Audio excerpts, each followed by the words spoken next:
Dançando com o Caos é um espaço para conversas que mergulham nas nuances, mistérios e oportunidades que uma travessia pode manifestar em nossas vidas. Através do encontro de diversos conhecimentos e vivências, buscamos tecer juntos formas sábias e criativas de lidar de maneira saudável com as travessias que fazem parte dessa jornada que é viver. Eu sou Juliana Bley, sou psicóloga, mestre em psicologia e venho tecendo há umas 2 décadas um trabalho que eu chamo de gestão da travessia, que é um conjunto de recursos, estratégias capazes de apoiar pessoas nas vivências de crises, transições, mudanças, seja na vida pessoal, na carreira ou no mundo dos negócios. Dos meus estudos e práticas com esse tema surgiu um livro, Gestão da Travessia, um aprofundamento com um curso online e agora esse podcast, Dançando com o Caos.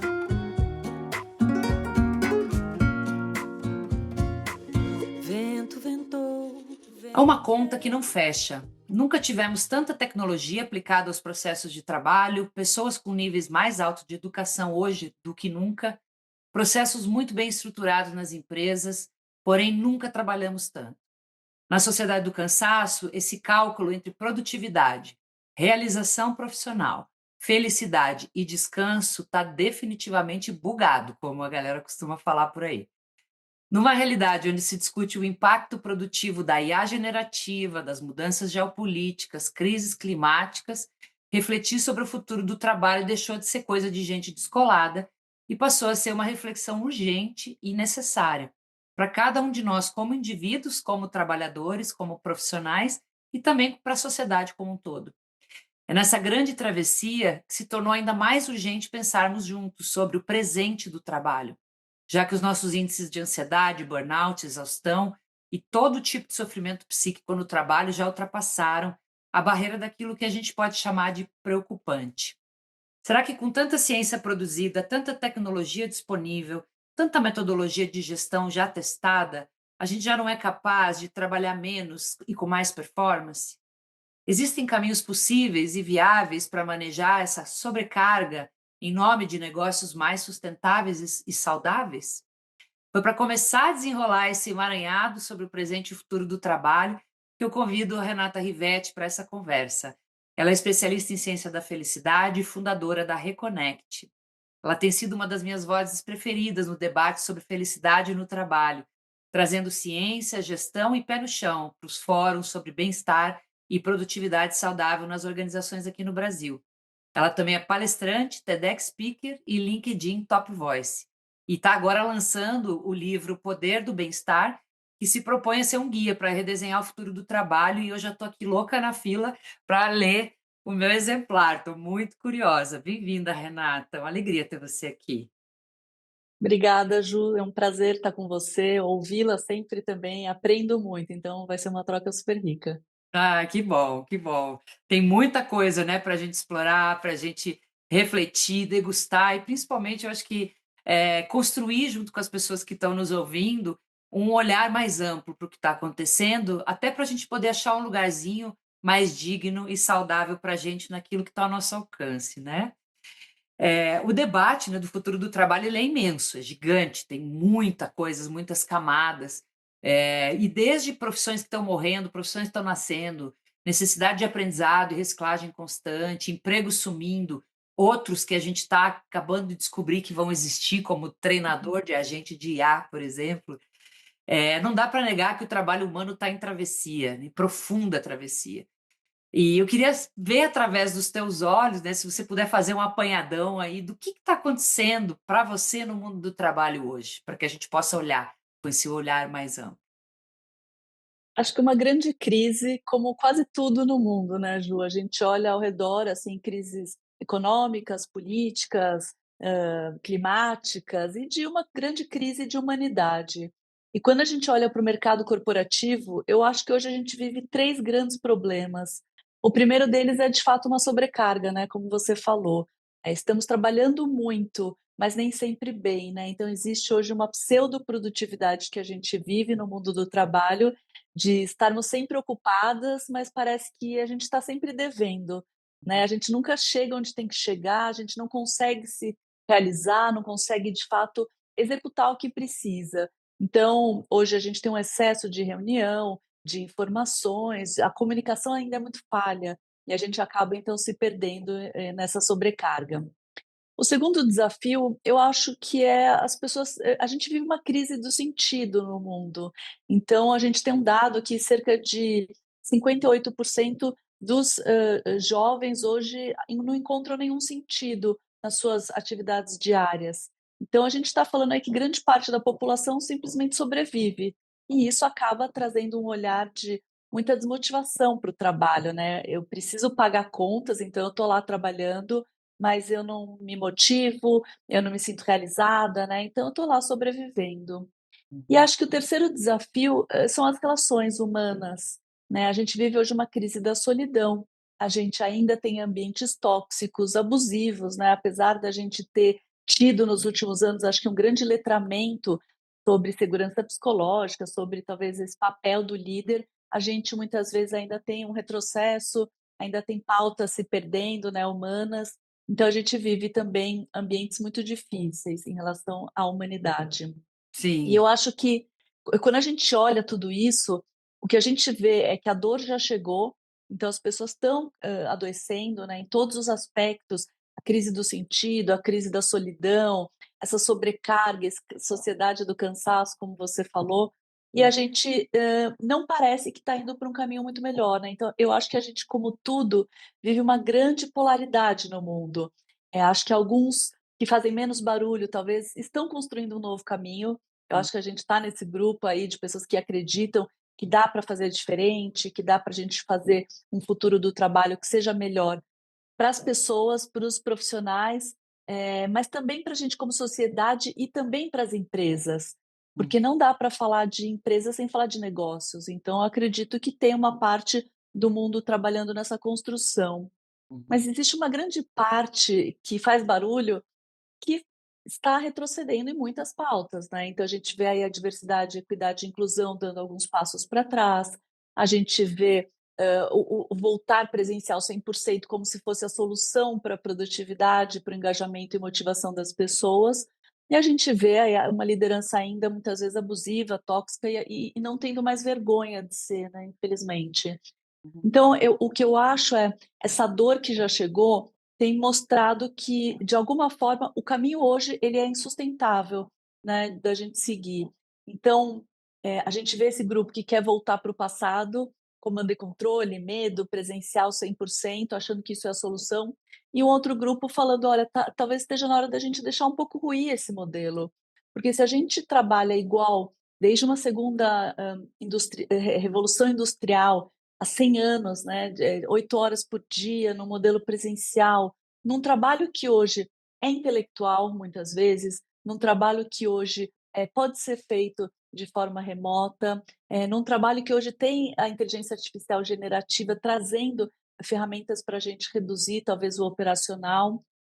A gente tem que construir um novo caminho, Hum. mas é um grande desafio, porque eu acho que como tudo no mundo, essa polaridade, ela vira um debate muito mais político do que, viável, né, e acaba perdendo um olhar, até um senso crítico que seria positivo para a gente construir um caminho que seja bom para todo mundo. É, nossa, é um super panorama esse que você desenha, porque ele mostra para nós que tem uma encruzilhada com muitos caminhos, nuances de muitos caminhos e, ao mesmo tempo, muita reatividade a essa dor.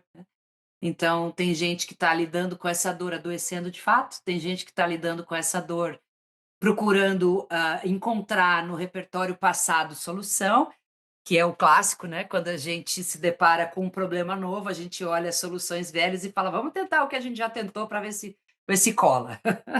E aí não inova, né, não constrói realmente novas soluções para problemas novos. E também essa, desorientação, né, eu te ouvindo falar foi me dando esse sentimento, né, quanta coisa, se convulsionando e o quanto isso pode ser desorientador para líderes, gestores, trabalhadores, profissionais e gente que está tentando querendo fazer alguma coisa diferente, mas também está nessa náusea, né, do "uau, que é isso que está acontecendo? A que ponto nós chegamos, né, a normalização da violência no trabalho, a normalização da da não pausa, do não espaço, né. E aí temos aí uma montanha de exemplos tristes, de como o ambiente de trabalho, que poderia ser um lugar de produção de dignidade, se torna um lugar de produção de violência e degradação, né. Então parece que É. pode falar. Eu falo assim, a gente vai passar, mais de 100.000 horas trabalhando, né, grande parte do nosso dia a dia é no trabalho. Então, eu sempre falo, não dá para não ter o mínimo de saúde mental, não dá para ser mais um ofensor na nossa saúde mental, a empresa não deveria ser, né. Sim. Então, o que a gente precisa olhar para o trabalho talvez é uma ressignificação do que é o trabalho em nossas vidas. Aham. Porque a própria palavra trabalho, que vem de um instrumento de tortura no latim, né, tripalium, já traz um olhar para o trabalho como sofrimento, e a gente perpetua isso, né, Adam Smith depois fala também: "Trabalho é sacrifício do bem-estar". E Aham, aí eu pergunto: será que precisa ser? Será aham. que ele não deveria ser, ao contrário, uma fonte de talvez uma felicidade sustentável na nossa vida? Porque Uhum. ele pode sim te trazer realização, ele pode te trazer sentido, ele pode te trazer boas relações também, né, a gente até às vezes Aprendizado. pode, consegue, Hum. né, então tudo isso faz parte, mas certamente a gente precisa ressignificar esse olhar para o trabalho, porque hoje, muitas vezes a vingança que a gente vê, né, que a gente, tem visto aí da geração Z, muitas vezes é: "Ah, já que eu tenho que ir todo dia, para o presencial, trabalhar 8 horas por dia, 10 horas por dia, eu vou fingir produtividade". Uhum. E aí a gente vive um teatro corporativo, né, hoje o ghost working, que é a pessoa tá lá, andando com o iPad de um lado para o outro, digitando, fingindo, né, que está em reuniões super importantes, quando no final ela está só, fingindo, fazendo esse teatro. E a Uhum. liderança, como também, como você falou, também está no meio desse caos todo e também não é um super-herói, não sabe o que fazer, Uhum. aceita o teatro. Então é melhor eu ficar olhando a Juliana 8 horas por dia né, na minha frente, do que eu desconfiar que ela está em casa, eh, sem trabalhar. Então é Exato. um pouco, a gente criou um modelo de muita falta de confiança no mundo do trabalho. Como Sim. você falou, a gente normalizou inclusive isso, né, relações super imaturas, que um tem que cobrar de um jeito agressivo, com comando e controle, com medo, e o outro finge que está lá cumprindo alguma coisa. Uhum. Então acho que a gente precisa olhar que o modelo atual ele é ruim também para a liderança, ele é ruim também para as empresas, e ele impacta a gente como sociedade, né, de forma super negativa, infelizmente. Super, super. E aí pensando em caminhos, né, e prototipagem de novas possibilidades, você é uma das protagonistas desse estudo da semana de 4 dias, né, aqui no Brasil, que está reunindo muitas empresas brasileiras em tentativas concretas, né, não só se refletir sobre o inspiracional, mas como é que a gente transforma isso em modelo de gestão. E queria que você contasse um pouquinho para nós o que que vocês estão descobrindo com esse teste, com esse protótipo. É, ele é mais disruptivo, né, porque eu acho que o que a gente precisa talvez seja discutir flexibilidade no geral, para mim isso é a chave, até do futuro do trabalho, quando a gente fala do trabalho de conhecimento, quando a gente fala da entrada da IA, né, generativa. E ele é um projeto de produtividade, ele surge como um projeto de produtividade. O Andrew Barnes, o empresário na Nova Zelândia, olhou os dados de produtividade da sua empresa e eram super baixos, né, a gente hoje, de fato, trabalha das 8 horas que a gente trabalha, a gente entrega resultado 51% em tarefas de baixo valor. E, de fato, coisas, super relevantes em menos de 3 horas. Então, quando ele vê alguns dados, ele começa a entender, quais são os ofensores da produtividade diária. E ele vê muitas reuniões, hoje é um grande ofensor, Sim. né, parece que tem um Ah, meme, essa reunião podia ser um e-mail e de fato várias delas poderiam, né. A gente vê aí 70% das reuniões sendo muitas vezes, improdutivas, ineficientes, longas, mal administradas, né, sem foco, essa mente divagante que a gente tem e que a gente não consegue muitas vezes ter o foco que a gente precisa para a reunião. Ele vê muita comunicação falha, né, a gente não se comunica bem no assíncrono. Então, é assim, hoje nesse mundo que tudo é prioridade, tudo é urgente, então se você não me responde o e-mail, eu vou te bombardear, né, por WhatsApp, por Teams, por, enfim, Slack, e vou ficar te perseguindo até você parar para responder. E muitas vezes isso acaba criando um senso de ansiedade, as pessoas estão sempre parece que estão sempre devendo, né, pega o celular e fala: "Nossa, quanta notificação". E tem coisas que nem urgentes são e que poderiam ser priorizadas e ter feitas em outro momento, ou poderiam ser uma reunião para ser discutida, ou pode ser algo que deveria estar estruturado num e-mail e não simplesmente no WhatsApp, né. Então, a comunicação é muito falha e a gente perde muito tempo nela também. E hoje um grande ofensor também é esse senso de que somos multitarefas, Aham, porque a gente ainda carrega isso com super orgulho, né, nós mulheres: "Ah, dou conta de tudo, faço tudo ao mesmo tempo". E a neurociência fala: o nosso cérebro não é multitask, se eu tô aqui, eu tô aqui. Se eu já pegar para ler uma notificação, é muito provável que eu já perca o estado de flow que eu tô aqui com você, e vou demorar para voltar. E essa ideia que a gente criou dessa sociedade que faz tudo, quando chega às 7 horas da noite, a gente fala: Nossa, eu fiz milhares de coisas, mas eu nem sei o que eu fiz. E aham. eu nem sei se eu fiz o que eu tinha que fazer". Eu nem Então a estava gente lá vai também, eu nem estava presente. lá, né, estava lá, assim, presente fisicamente só, mas mentalmente não. Hum, Então, vai passando, é um exemplo que eu sempre dou, é você estar numa reunião, e hoje a gente está na reunião tentando fazer outras coisas, porque a gente tem muitas reuniões, então agora eu tenho que aproveitar e responder aquele e-mail. E aí eu abro o e-mail, alguém me chama na reunião, aí eu acho que eu respondi o e-mail, não respondi, nem prestei atenção na reunião e no final não fiz as 2 coisas, né, então, um pouco esse modelo que a gente criou. E quando a gente fala daí então, eu trouxe a semana de 4 dias, quando vi que existia esse movimento da 4 Day Week Global em vários países acontecendo o piloto, eu conversei com eles, tentei entender e falei: "Vamos tentar trazer para o Brasil". Acho que a gente tem várias barreiras aqui, primeiro de mentalidade, que ainda valoriza muito e premia o workaholic, né, que acredita que precisa trabalhar muito para ser produtivo. Mas a gente teve 20 empresas ousadas e, na sua maioria, lideranças mulheres, femininas, que de repente já estão começando a acreditar numa outra possibilidade para o futuro do trabalho. E durante 6 meses a gente passou por planejamento com essas empresas, porque eu sempre falo, não é sobre o quintou, né, tira a sexta e está tudo bem. aham, Porque se as pessoas já estão sobrecarregadas em 5 dias, como seria, né, em 4? Então são meses de planejamento para a gente mostrar, para a empresa entender os seus processos, onde a gente está perdendo tempo. Existe uma falha na comunicação, a gente tem muita reunião, a gente lida com o cliente de uma forma ineficiente, então elas foram se adaptando e construindo aí processos para melhorar, para reduzir essa sobrecarga e essa ineficiência. uhum. E aí a gente passou por um ano de piloto, de fato, a empresa implantando. E aí durante o piloto a gente vê coisas como, por exemplo: "Nossa, essa semana tem feriado, isso já é uma semana de 4 dias?". Perguntas interessantes, né. Ou, por exemplo: eu tenho um day off de aniversário. Essa pessoa já tirou, né, já fez a semana de 4 dias? Então elas foram testando e pilotando, entendendo o que funciona e o que não funciona. E depois de um ano de piloto, a gente teve a aprovação da alta liderança, Ah, falando: "A gente trabalhou muito melhor". Então a nota da liderança foi mais ou menos 9 para o projeto, de fato foi bom para a empresa. A gente vê aumento do engajamento das pessoas, a gente vê aumento na produtividade, a gente vê um aumento do senso de pertencimento, de motivação, né. uhum. E 16% no final falou: "Eu não trocaria de empresa por nenhum salário do mundo". Nada paga o meu dia extra livre.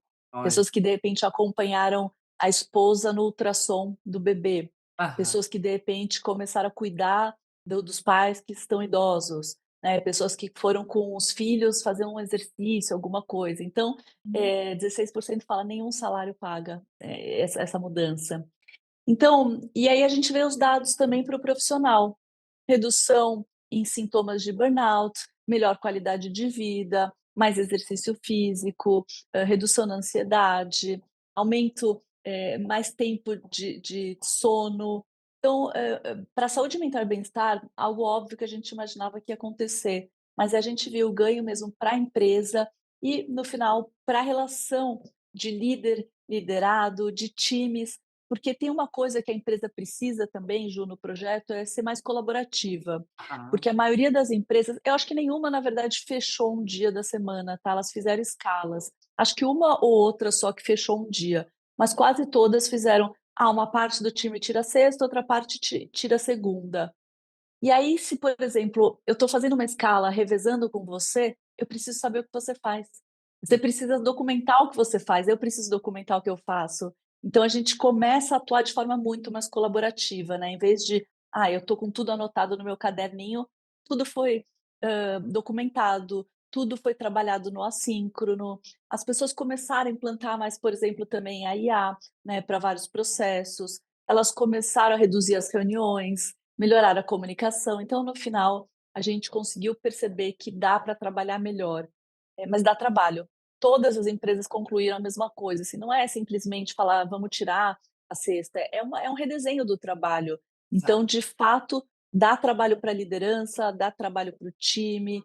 A gente tem que, inclusive, ressignificar o que é produtividade, porque não é mais mensurar horas trabalhadas, e sim entregas, né. Então, de fato, o projeto ele é excelente, ele é super disruptivo, né, e acaba trazendo um novo caminho, eu acredito muito.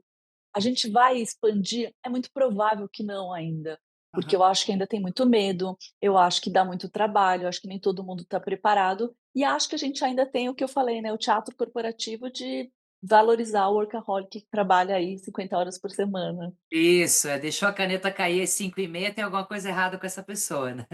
Falta de Exato, comprometimento, a gente ainda exato. "Ah, tem não está isso. motivada", aquelas piadas que ainda existem, né. Isso, a gente glamoriza essa exaustão, porque eu tô vestindo a camisa, me dedicando, né. A gente tem, claro, razões, muito, concretas para toda essa exploração, que são razões econômicas, É, né, de, enfim, poder extrair o máximo possível do sistema produtivo sem compensar e equilibrar, o como, né, o que e o como. uhum, Mas a gente também tem muitas mentalidades, sem esse reframe, sem esse: "Cara, deixa eu entender que as coisas mudaram".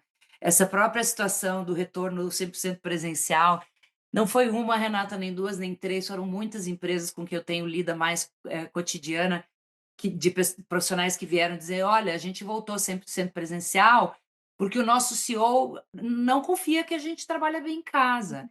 Ou seja, é uma decisão que impacta lá, vai 80, 100, 200, 300 pessoas, e é uma decisão tomada em cima de uma preferência pessoal.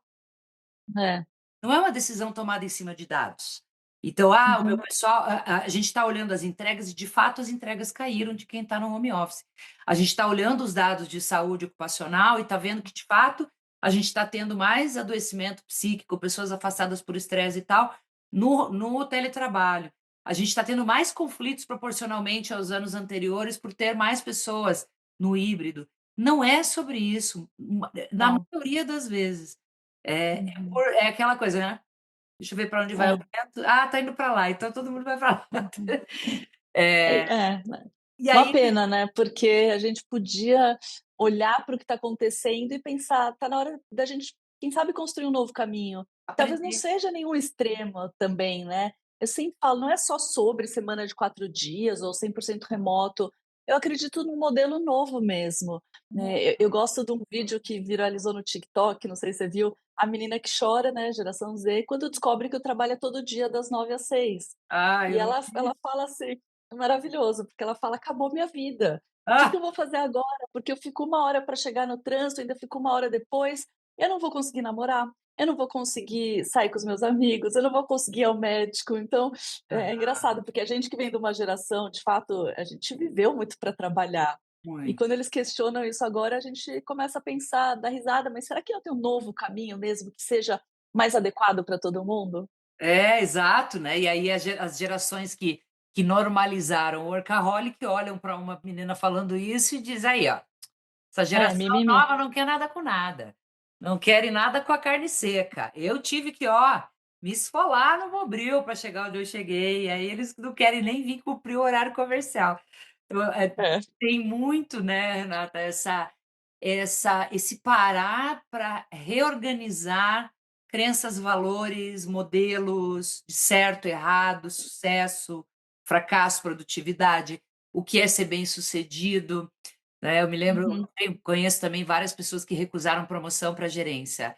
E aí os uhum. colegas batendo cabeça: "Como assim? Todo mundo aqui esperando a promoção e o fulano foi chamado para virar gerente e não quis. O que que esse cara tem na Uhum, cabeça?". E aí você escuta essa pessoa e a pessoa diz: "Primeiro, eu queria uma carreira em Y, eu não tenho perfil para uhum, gestão, eu queria ser especialista". sim. Outra, a pessoa viu que ela vai ganhar um celular da empresa, ela vai ter que trabalhar o dobro e o Uhum. salário dela vai subir 20% só. Ela faz a É, conta e fala: "Meu, não fecha". Então eu prefiro ficar no meu lugarzinho, e essa pessoa é vista como alguém que não tem ambição, como alguém que não é. tem olhar de sucesso, não cuida da própria carreira, é muito esquisito, né.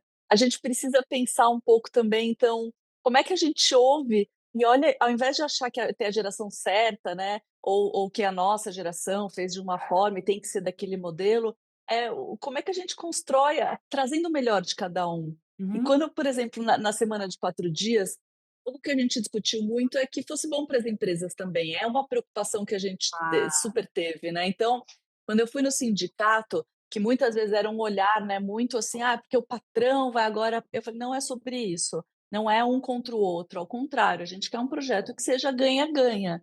E Uhum. eu acho que esse momento do mundo, Ju, que, parece que alguém tem que ganhar e alguém tem que perder, né, o esporte é assim, a gente se relaciona dessa forma, alguém sobe no pódio, o segundo tá triste, né. E Uhum. eu acho que talvez a gente tenha que olhar numa construção, talvez, de um capitalismo mais consciente, de que dá para construir um novo modelo, mas Ah, a gente vai ter que olhar um pouco o impacto em todos os stakeholders, aham. porque não adianta também a empresa, inclusive, falar: "Não, eu cuido, tenho uma cultura de bem-estar", mas premia o líder abusivo. Exato. Ou a empresa fala: "Não, eu tenho uma cultura de justiça", e de repente não paga o fornecedor, né, em dia, né. Então É. acho que são vários aspectos de como é que a gente olha para o mundo do trabalho e talvez saia dessa mentalidade de só competição, só um ganha e a maioria perde, para a gente construir um mundo que talvez, seja melhor para todo mundo ganhar, inclusive a Aham. gente, o planeta Terra, né, porque É, o exato. impacto que a gente também, tem em crises hoje climáticas são gravíssimos. Então, É. pra mim, a visão é muito mais ampla, por isso que uma semana de 4 dias ela traz uma mudança estrutural, ou modelos que se falem de flexibilidade, ou de repente um CEO que começa a pensar: "Nossa, eu moro do lado do escritório, é muito fácil, eu tenho rede de apoio, eu tenho alguém cuidando dos meus filhos, mas nem sei se todo mundo do meu time tem". Isso. Então, trabalhar todo dia presencial, já tem um impacto diferente em cada um de nós, né, de quem mora na Faria Lima ou de quem mora na periferia de São Paulo, de Exato. quem está numa escala 6 por 1, de repente, sem ter rede de apoio.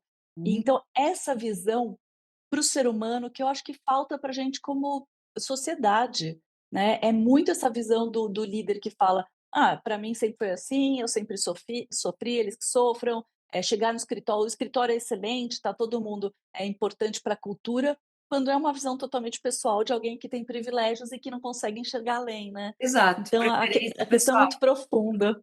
É. É, exatamente. E esse capitalismo consciente, né, um capitalismo de stakeholders, ele vai pedir alteridade, né, que é essa Uhum, habilidade humana de entender que o outro é diferente de mim. uhum, E às vezes, isso parece tão óbvio, mas é um óbvio que precisa ser dito, né, uma das coisas que eu mais trabalho nos meus processos aí de liderança cuidadora é isso.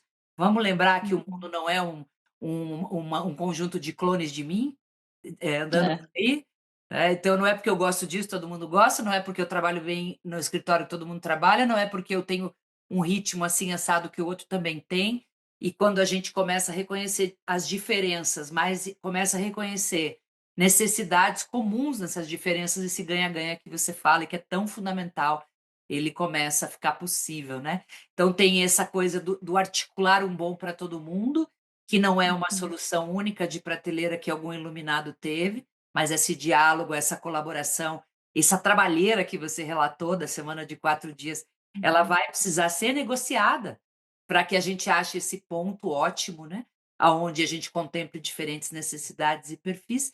E tem um outro ponto que traz a minha próxima pergunta, que é, eu acho que um ponto que qualquer pessoa que trabalha no mundo da corporativo, no mundo das empresas, instituições de modo geral, públicas também, sabe que é uma das nossas grandes barreiras para a mudança, desse estado de coisas, que é essa diferença entre aquilo que a gente faz por compliance ou para atender norma ou porque fica bonito sair na capa da revista, ganhar prêmio, não sei o quê, e isso que a gente faz que de fato transforma o trabalho, né.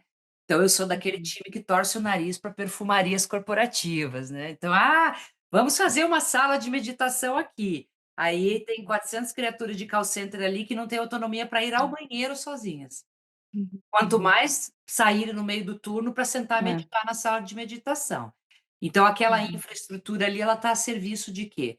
Da melhoria do trabalho real, ou está construindo uma narrativa corporativa linda, maravilhosa, de uma empresa humanizada, porém o trabalho real daquelas pessoas não mudou em nada, né. Então o que uhum. nessa linha, né, você que tem estudado e trabalhado muito com bem-estar no trabalho, o que você tem visto que é enxugação de gelo, né, ainda mais em tempos de Sim, NR1, né, estamos todos querendo é. atender de riscos psicossociais, atender norma e tal, e o que de fato são avanços efetivos e responsáveis para o bem-estar das pessoas no trabalho? É. Eu falo que existe um happy washing, né, então, assim, a empresa agora dá um bombom e posta no LinkedIn, felicidade corporativa, assim, não, pelo amor de Deus, não é nada sobre isso, né. Ah, Então, eu acho que tem 2 aspectos também, sabe, Ju. Eu acho que existe esse fazer, porque é o que o RH muitas vezes conhece, porque é o que dá para fazer, é o que está na mão do RH. Então, dar benefícios, fazer a sala, entregar coisas, pensar em brindes, muitas vezes é o que parece que está sendo feito como solução por desconhecimento e por quê? Na verdade, a construção de uma cultura de bem-estar não vai depender só do RH. É impossível ser feita só pelo RH. Então, se não tem uma liderança que de fato atua, pratica novos rituais, novas formas de liderar, uma liderança talvez mais humanizada, mais consciente, não adianta, né? O RH pode fazer mil coisas e no final não vai conseguir ter a estrutura sendo trabalhado o bem-estar. hum, Então, eu acho que tem um desconhecimento e acho que tem um pouco de, vamos fazer o que é possível hoje. E a maioria das empresas hoje, infelizmente, tem atuado só nos sintomas e não na causa raiz. aham, Então, o que elas têm feito é, então está subindo as licenças médicas por saúde mental. Vamos dar mais terapia, vamos aham, contratar um novo plano, vamos dar meditação, vamos contratar uma aula de yoga. Então, aham, ela acha que atuando nesses sintomas resolve o problema, mas não, porque a causa raiz a pessoa às vezes até vai na meditação, ela pode até muitas vezes ir, chega e volta pro trabalho com o líder gritando, sendo abusivo, diminuindo a autoestima daquela pessoa, né, metas com lá em falta de cima. Uhum, sobrecarga, uma pressão constante, o ambiente tóxico, e aí a causa raiz não foi atuada, né, assim, ninguém trabalhou em nada. uhum, Então, o que eu acho que a gente precisa de fato, e algumas empresas têm começado a entender isso, a gente tem eu acho que o que eu tenho mais falado, e o meu livro é muito sobre isso, um guia prático para trabalhar em 3 aspectos. O primeiro é o redesenhar o tempo. A gente precisa ter o trabalho de forma harmônica na nossa vida, né, nem fala mais work-life balance, é harmony, ele tem que estar harmônico, e uhum, para isso a gente tem que reduzir a sobrecarga. E aí a empresa tem que fazer um olhar muito profundo de onde está, por que que a gente tem 8 reuniões por dia? Por aham, que que a gente tem uma comunicação que é tão ruim? Por que que o líder acha que marcar às 8 horas da noite uma reunião é normal? Então, como é que a gente reduz essa sobrecarga? E aí eu acho que tem algumas ferramentas práticas. Reduzir as reuniões, elas serem mais práticas, serem mais objetivas, terem uma agenda definida do que vai ser discutido, hum, ter uma pré-leitura obrigatória, que já faz as pessoas irem mais preparadas só para tomar uma decisão e não ficar lá divagando. Ter uma ata, muitas vezes, sendo feita com as decisões, porque também o que acontece é a reunião termina, a gente faz a mesma reunião daqui uma semana. aham, aham, Então, hoje para mim, um grande ofensor são as reuniões no trabalho intelectual. Outro aspecto, né, como é que a gente pode também, olhar o redesenho do trabalho. Então, o segundo aspecto tem a ver com o próprio trabalho, né? Será que eu estou colocando as atividades certas para as pessoas certas? Porque você, Ju, tem as suas habilidades, eu tenho as minhas. Se a gente tem alguém que enxerga, se a gente tiver um líder que olha, nos ajuda a enxergar, né, trazer o autoconhecimento ou ferramentas, ou ter essa percepção, né, do que eu gosto, Renata, de fazer, o que eu sei fazer bem, porque a gente chama o job crafting, que é esse redesenho do trabalho, de hã, eu realmente olhar para as minhas atividades diárias e entender como é que eu diminuo aquelas que têm menos sentido, como é que eu aumento aquelas que têm sentido, como hum, é que de repente eu delego as que não deveriam estar comigo, como é que eu tiro da agenda coisas que não são nem importantes nem urgentes, mas que um dia a gente teve uma ideia, né, e que está lá só uhum, no meu to-do list ocupando tempo. Então redesenhar o trabalho para a gente focar mais e eu acho que o futuro do trabalho passa um pouco por isso, né, de eu entender muito mais habilidades individuais do que um job description. Para mim não deveria ser mais isso, né, a gente deveria trabalhar mais por projetos, Uhum, por entregas, por resultados, então já muda aquela lógica de que eu tenho um job description que está ocupando, eh 40 horas semanais, 44 horas semanais, mas eu tô lá, muitas vezes perdendo tempo fazendo coisas de baixo, significado. uhum, uhum, E por fim, eu acho que o papel hoje da construção da cultura de bem-estar passa o grande preditor para o sucesso disso também são as relações humanas. uhum, Então, assim, precisamos de um ambiente de segurança psicológica, e isso passa por diversidade, equidade, inclusão, isso passa por colaboração, isso passa por, respeito, isso passa por, coragem, né, a gente não ter medo, a gente poder se expressar. Então, para mim, a base disso é uma segurança psicológica. E, programas de reconhecimento que a gente olhe também valores, atitudes, não só metas batidas, né, porque eu até outro dia fiz palestra numa empresa dinamarquesa e eles me falaram: "A nossa meta aqui é muito mais sobre comportamento, a avaliação é muito mais sobre comportamento do que sobre uma meta batida em vendas ou qualquer coisa assim". uhum, Achei super interessante, né, esse olhar da gente eu quero uma pessoa que tenha os meus valores, que seja íntegra, que esteja atuando a favor da empresa, né, que esteja aqui evoluindo. Então, esse olhar para o ser humano, né, e trazer esse reconhecimento, ter mais momentos de trocas e conversas, né, o líder não ser só um batedor de metas, mas ser um coach, ser um mentor, ajudar no desenvolvimento do time. uhum. Então, não é fácil tudo isso. A cultura de bem-estar, de fato, dá muito trabalho, porque é como se a gente eu sempre falo, hoje as empresas trabalham muito para employee experience, vamos fazer a jornada do colaborador ser perfeita. E aí ela pensa em processos, em tecnologia, mas esquece talvez o fator chave que talvez seja a humanidade por trás de tudo isso. Não adianta eu fazer um onboarding perfeito, eu recebo um MacBook com um crachá e com kit do LinkedIn para eu postar no LinkedIn e ninguém me recebe. Eu não me sinto acolhida, ninguém me ajuda no desenvolvimento, eu me sinto excluída, não tenho pertencimento, então, Sim. vai muito além. Então acho que são esses 3 principais blocos, assim, reduzir essa sobrecarga, motivar mais através das habilidades e no final melhorar as relações de forma mais humana e empática. Kitzinho básico que salvaria muita coisa, né, mas que também, como você mesma disse, tem uma complexidade, né, e tem também todo uma sistemática produtiva de metas, de performance, de, reconhecimento ou não ou lacunas de Uhum. reconhecimento, enrijecida em cima de outros É. formatos, né, então tem um desformatar para reformatar, que, eu acho que é o grande desafio de todo mundo que quer ver o ambiente de trabalho mais humanizado, né. E sem dúvida nenhuma essa questão do redesenho da rotina, né, é muito Uhum. fundamental. Eu tenho participado de algumas conversas também dentro do campo da psicologia com os psicólogos que agora, né, com essa subida desde um pouco antes aí da pandemia, dos afastamentos, absenteísmo e tudo mais, de pessoas afetadas por sofrimento psíquico, criou-se essa onda da psicoterapia in company, essa onda dos Uhum. serviços de apoio psicológico, e muitos profissionais da psicologia clínica vindo para o mundo do trabalho, eh, felizes da vida, porque estão enchendo a agenda, né, o que Uhum. falta é gente fazer terapia, paga pela empresa hoje. Por outro lado, essa alienação da escuta clínica da rotina diária da pessoa.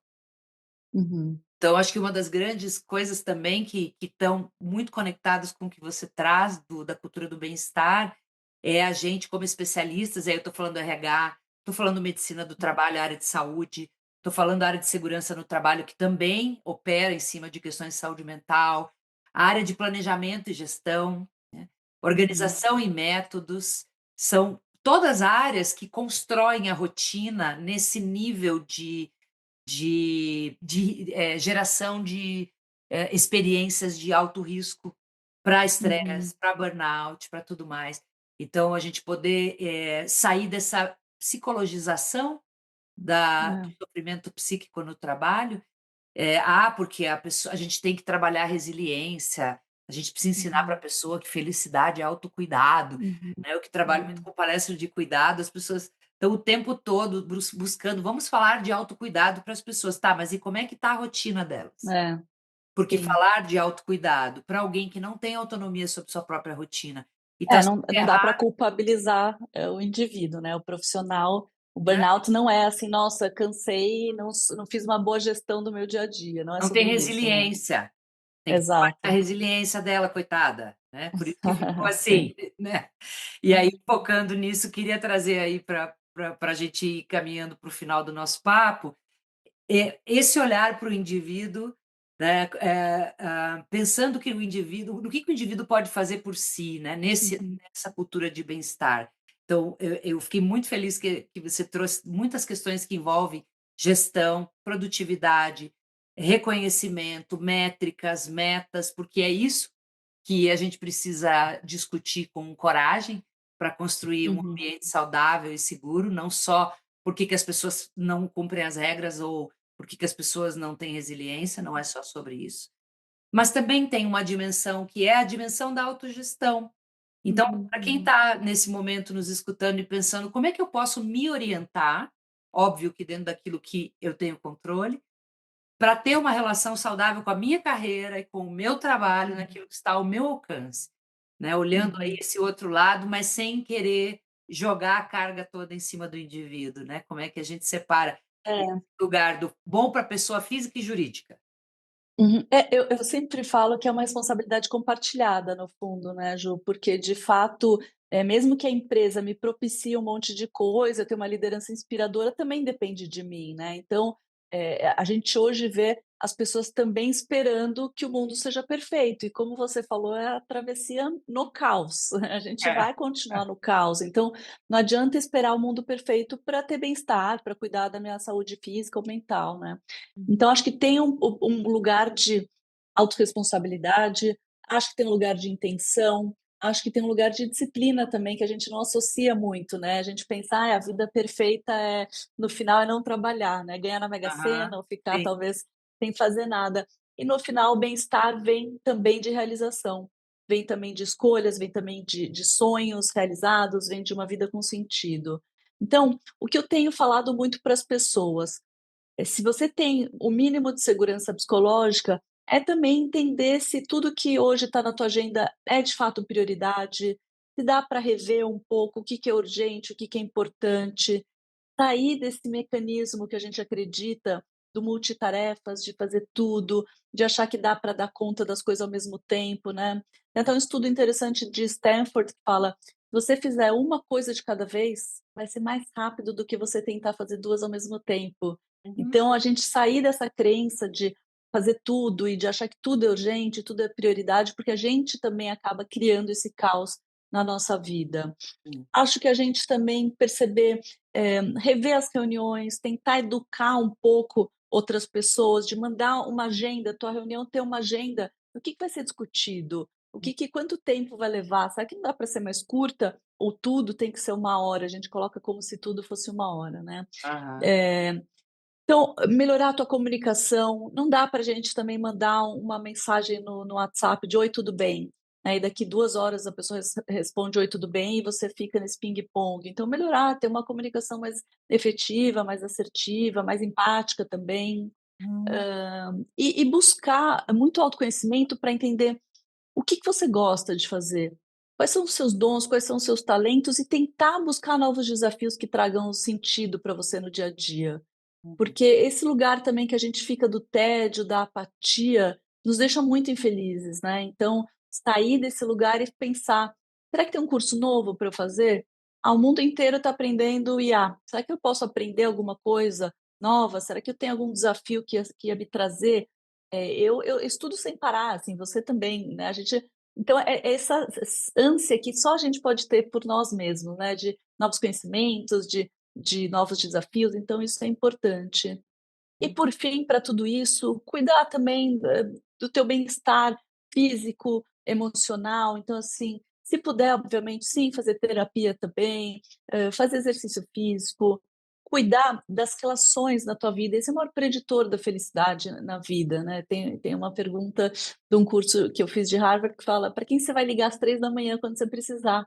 Aham, E a gente tem que cultivar essas relações. E a gente estava ontem eu estava num encontro até de mulheres fazendo networking, e a gente pensou, talvez a mulher tenha menos rede de apoio ou se culpa mais, até de fazer um momento de networking, sabe. sim. Então, cuidar mais das relações também, esse talvez seja no mundo de hoje, eu acho que a gente tenta preencher muito a solidão e o vazio existencial com essa dopamina rápida, né. Então, a gente fala: "Ah, estou descansando", e aí você está só no final do dia adormecida como um zumbi no Netflix, no Instagram, no LinkedIn, e tá lá, né, a vida vai passando e você tá lá na dopamina rápida, comprando redes sociais, seriados, sem de repente um estado de presença. E isso a empresa não vai fazer por você, seus pais não vão fazer, teu líder não vai fazer, né, só você. Então É. acho que é resgatar um pouco esse lugar de construir algo com mais sentido, com relações mais profundas, né, e novos desafios também na vida que são importantes. Super. Talvez você com essa resposta já tenha respondido algumas coisas aqui, mas eu vou querer fechar com essa pergunta que ela é bem especial aqui para nós. Como é que você, Renata, dança com o caos? Como é que você se Uhum, cuida nas tuas travessias? Como é que você, se cuida quando as coisas estão estressantes, quando a maré sobe, quando vem onda gigante? Como é que uhum. você dança com o teu caos? Acho que primeiro é clichê, né, mas aceitando o caos, assim, tem um estudo na psicologia positiva, a gente fala muito sobre a permissão para sermos humanos. Então, essa imposição que existe hoje das redes sociais e da sociedade de uma alegria constante, ela é muito tóxica, porque não existe isso. Então, o caos ele existe, ele vai acontecer, ele faz parte, eu acho, até do dia a dia, assim, não tem acho que mais como não sair em São Paulo, inclusive, assim, já é um caos diário que você não sabe nem se volta com o celular para casa. Então, como eu tento lidar com muito autoconhecimento, com muita autoobservação, equilibrando bastante a minha vida também, coisas que são importantes para mim. Então, o trabalho ele é muito importante, mas eu também não gosto eu não descuido das minhas relações pessoais, afetivas, profundas, eu me dedico para isso durante a semana, mesmo que dê trabalho às vezes. Eu encontro também momentos de prazer durante a minha rotina, assim, então eu quero também ter momentos de alegria, assim, de busca por hormônios, né, de bem-estar que a gente fala, e desse lugar da pausa também, que eu fui aprendendo depois, com o tempo, de não dá para fazer tudo, não dá para aceitar tudo, não dá para fazer tudo ao mesmo tempo.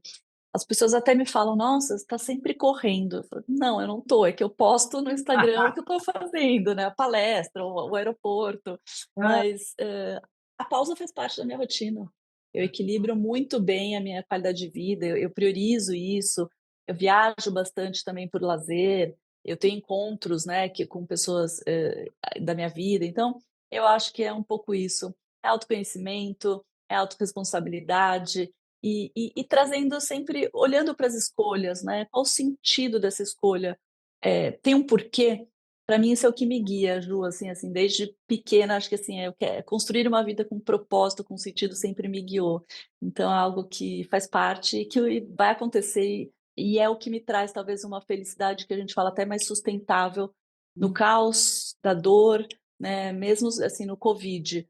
Eu posso não estar alegre, ninguém estava alegre em março de 2020, mas de repente você fala: "Tá, então como é que eu posso ser útil para o mundo nesse momento", né. E aí Ah, você se sente até plena num momento de dor, né. Então acho que é um pouco sobre isso. muito bom, muito bom.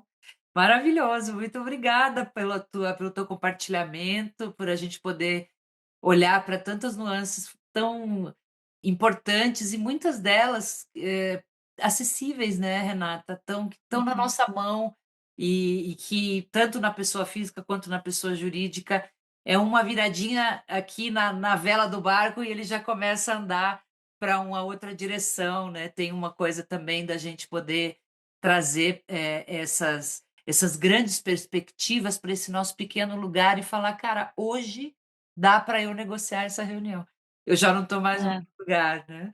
Então, Eu que agradeço, Ju, foi muito bom. E até para fechar, ia trazer ah, eu fui no SXSW, eu vi a Michelle Obama falando, e ah, ela falou sobre esperança não é o mundo perfeito, é saber que ele não está perfeito, mas é pensar o que que eu vou fazer para melhorar, né, o que eu puder. Então acho que é um pouco ah, sobre isso.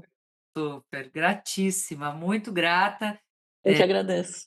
Que esse trabalho maravilhoso aí da semana de 4 dias e do bem-estar possa se espalhar por todos os cantos aí, porque a gente precisa muito que esse teu propósito ganhe movimento. Grata demais. Às Obrigada, vezes Ju, adorei canso participar. demais, tudo bem. O som das ondas, A gente costuma dizer em psicologia que o adoecimento mental faz com que a pessoa perca temporária ou permanentemente a sua capacidade de amar e trabalhar. Um lugar que costuma ser de muita dor, perda de sentido, isolamento nas relações, esvaziamento da relação consigo e com o mundo. O trabalho é um dos eixos estruturantes da existência, dá colorido à nossa identidade, nos coloca no tecido social, nos provê a subsistência, o pão de cada dia e, com alguma sorte, realização. É onde a gente coloca os nossos talentos, as nossas vontades, capacidades a serviço de alguma coisa, produzindo algo e recebendo algo também desse tecido social. Não é de hoje que o trabalho é conhecido lugar de sofrimento e prazer, de esforço e sacrifício, mas também de recompensa. Já tem um tempo que conversamos sobre como queremos trabalhar hoje e como poderemos trabalhar no futuro. Eu, de minha parte, tenho muitas interrogações e muitas curiosidades sobre como e aonde isso vai dar. Mas de uma coisa eu não tenho dúvida, como psicóloga do trabalho, como barqueira de travessias, como especialista em cuidado no trabalho, de que construir ambientes de trabalho saudáveis e seguro para as pessoas é um assunto social, não é individual só. Não se trata de pagar terapia para o trabalhador e está tudo certo. Olhar para o indivíduo só não basta. Nós, como sociedade, vamos precisar conversar sobre isso. Se não reorganizarmos a forma como a gente trabalha, nós não vamos sair desse estado caótico e adoecido de coisas no qual estamos profundamente mergulhados. Chegou a hora de rever o mapa. Esse podcast tem roteiro e condução de Juliana Bley, concepção e mídia por Camila Simielli e Juliana Bley, produção de Jéssica Jansen, edição de Alex Henrique, trilha sonora de Thaís Morel e apoio da DMT Palestra.